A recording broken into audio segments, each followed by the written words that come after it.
नाही नंतर तुम्ही कितीही रडा आणि काहीही करा. बघा या काळे परिवाराला भास होत असेल की आमच्या आजी इथं बसणार, आमच्या आजी तिथं बसणार, प्रत्येक वेळेस भास होत असेल. पण महाराज आयुष्यात प्रत्येक गोष्ट परत मिळते. पण लक्षात ठेवा, एकदा गेलेली आई आणि एकदा गेलेला बाप आपल्याला कधीच मिळत नाही. एक मुलगा होता आणि महाराज त्याच्या आईने त्याला खूप चांगलं सांभाळलं होतं, खूप चांगलं सांभाळलं होतं. पण आईने सांगितलं की बाळा हे असं करू नको, बाळा तू असं नाही करायला पाहिजे, बाळा तू वाईट व्यसन करू नको. पण मुलाने मात्र ऐकलं नाही महाराज आणि तो वाईट व्यसनच करत राहिला. आई कंटाळून गेली आणि त्याने एके दिवशी आपल्या आईलाच मारलं. आणि मारल्याच्या नंतर आता आईला हे सहन झालं नाही, किती केलं तरी आई तिथंच राहिली. पण मुलगा मात्र घर सोडून निघून गेला. त्याचं लग्न झालं, त्याने घरदार सगळं घेतलं आणि आपली आई मात्र कष्ट करते, लोकांच्या रानात जाते आणि राबते. हे त्या मुलाला दिसत नव्हतं. म्हणायचं आला ना त्या आईला म्हणायचा, ए म्हातारे मला पैसे दे.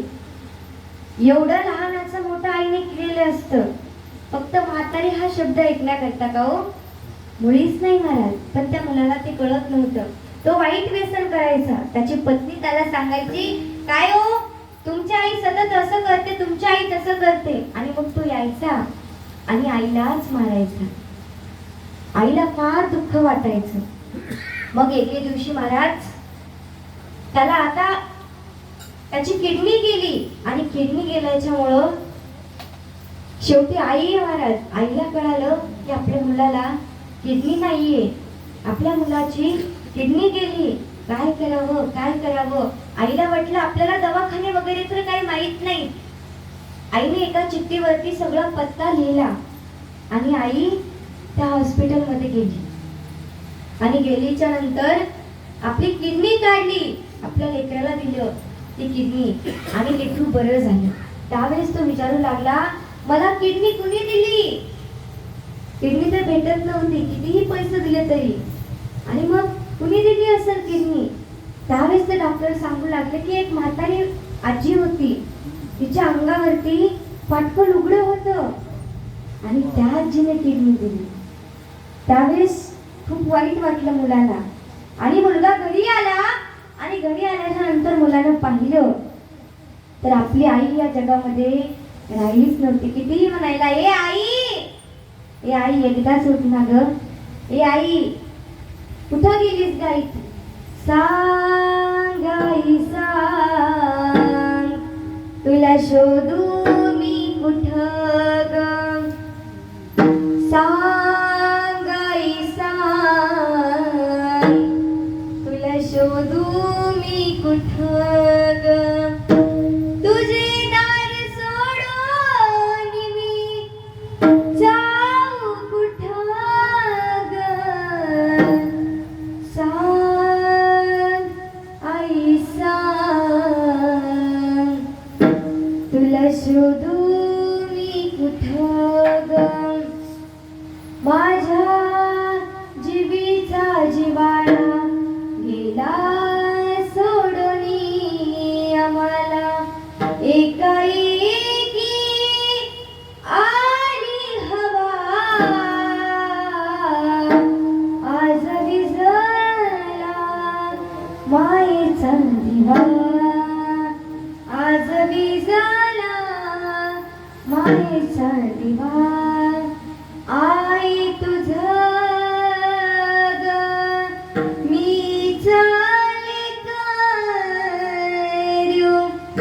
राणा वनात आई, मीच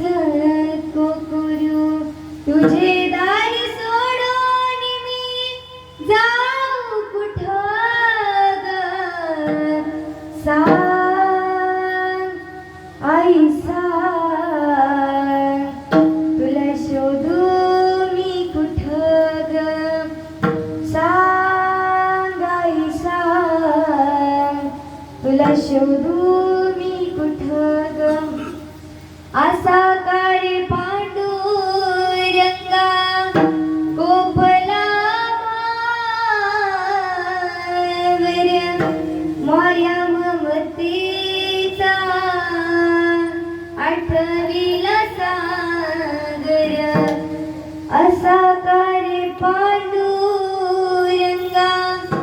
कोपला मावर्या माया ममतेचा आठविला सागर तिच्या विना जन्म वाटे सुना आज विझला मायेचा दिवा आज विझला मायेचा दिवा. खरंच या आयुष्यामध्ये प्रत्येक गोष्ट परत मिळू शकते, पण लक्षात ठेवा एकदा गेलेली आई आणि एकदा गेलेला बाप आपल्याला कधीच मिळत नाही.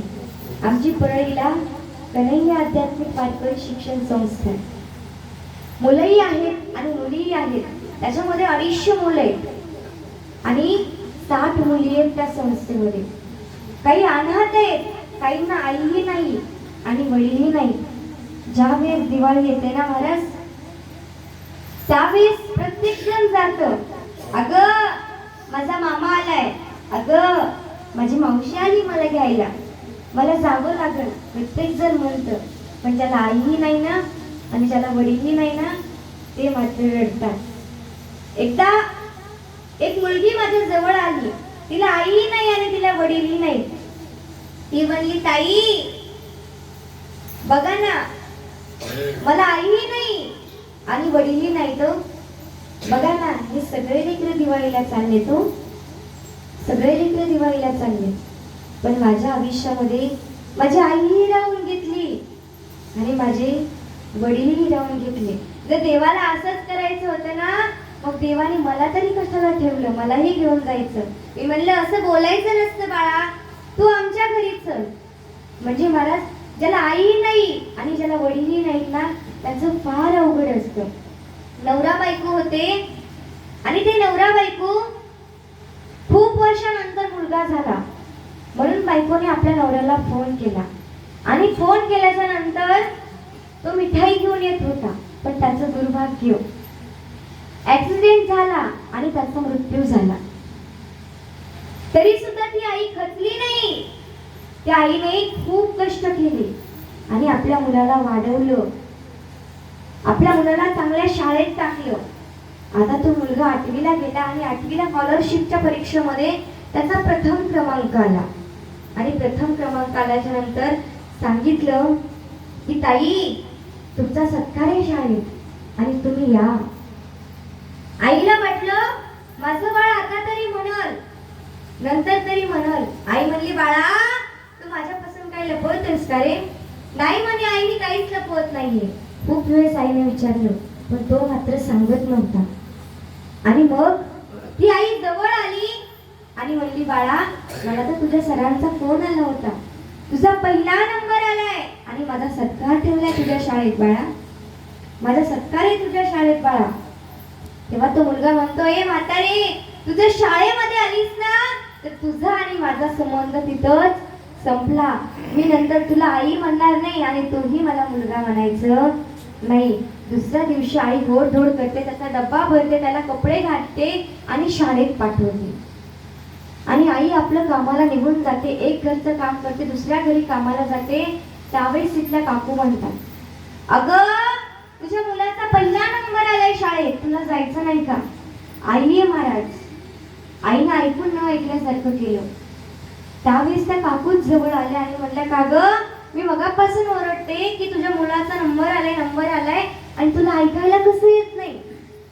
त्यावेळेस ती म्हणते की ताई मला आता दुसऱ्या घरी कामाला जायचंय, दुसऱ्या घरी कामाला जायचंय, आणि मी जर कामाला आले नसते तर तुम्ही ओरडला असतात की का कामाला आली नाहीस, म्हणून मी कामाला आले. म्हणजे आईने आपल्या मुलांना कसं बोललं ते सांगितलं का?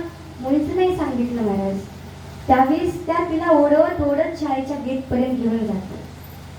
आई मात्र आतमध्ये जायला तयार नसते. त्यावेळेस सर पाहतात आणि सर त्या आईला घेऊन जातात. तो मुलगा जसा आपल्या आईला पाहतो तसा म्हणतो, म्हातारे तुझ्यामुळे आता मला शाळेतलं कोणीच मुलगा बोलणार नाही का ग? तू लोकांच्या घरी काम करतेस आणि त्याच्यामुळे मला शाळेतली कोणीच मुलं बोलणार नाहीत. आजपासून तुझा माझा संबंध संपला त्याने कपडे घेतले आणि घराच्या बाहेर निघून गेला.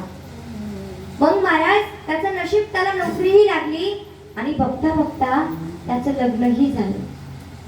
आईला वाटलं आपली सून कशी आहे ते पाहण्याकरता आपण जावं, पण आईला वाटलं जे आपल्या मुलाबद्दल आपल्याला कळतं ना ते आपल्याला कळणार सुद्धा नाही, म्हणून आपण नाही गेलेलंच बरे.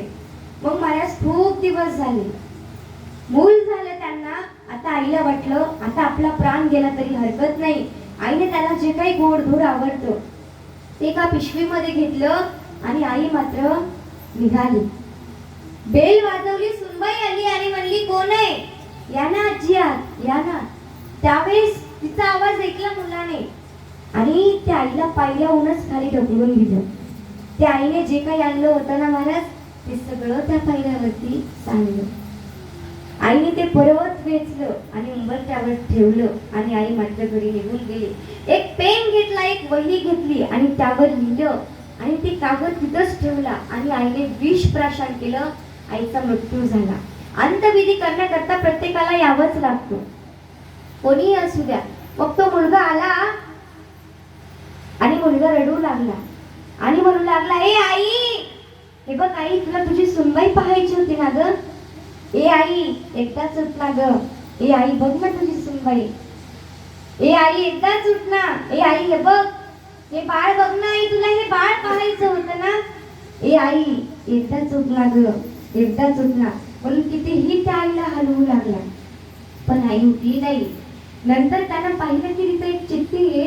ती चिठ्ठी त्याने वाचली. बाळा, तू ज्यावेळेस जन्मला होतास ना त्यावेळेस तुझे वडील गेले, तरी सुद्धा मी जास्त रडले नाही, कारण तुला सांभाळायचंय, तुला लहानाचं मोठं करायचंय म्हणून. बाळा ऐक ना, तुला याच डोळ्याची लाज वाटते ना रे. ज्यावेळेस तू जन्मला होतास ना त्यावेळेस तुला एक डोळा नव्हता, म्हणून बाळा माझा डोळा काढून मी तुला बसवला. आणि बाळा तुला आज त्याच डोळ्याची लाज वाटते. नंतर तो कितीही रडायला, आई उठ ना ग, आई उठ ना ग. कुठं गेली माझी आई, मी रडतो ठाई ठाई. ये ना माझी आई, मला झोप येत नाही. 9 महिने उदरात वाढविले, बोट धरून चालाया शिकविले. रडू आली आई, कोण गाई नंगाई. ये ना माझी आई, ये ना माझी आई. कितीही तो रडायला हो. ए आई, एकदाच ये ना, एकदाच ये ना. पण एकदा गेलेली व्यक्ती परत येत नसते मायबाप. म्हणून जोपर्यंत तुमचे आई वडील जिवंत आहेत ना तोपर्यंत सेवा करा. एकदा गेले ना मग होतो तो फक्त भास. नंतर कितीही रडलात ना, डोंगरात गेलेला सूर्य तुम्हाला पुन्हा दिसेल, डोंगरात गेलेला सूर्य तुम्हाला पुन्हा दिसेल, पण मातीत गेलेले आई वडील तुम्हाला पुन्हा कधीच दिसणार नाहीत. दो कौन सी चीज है जो बाजार में नहीं मिलती, दो कौन सी चीज है जो मिलती.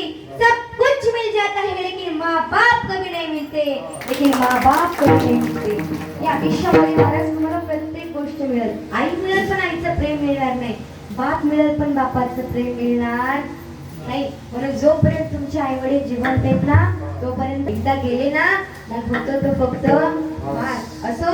झालेली सेवा पांडुरंग परमात्म्याच्या चरणी अर्पण करते.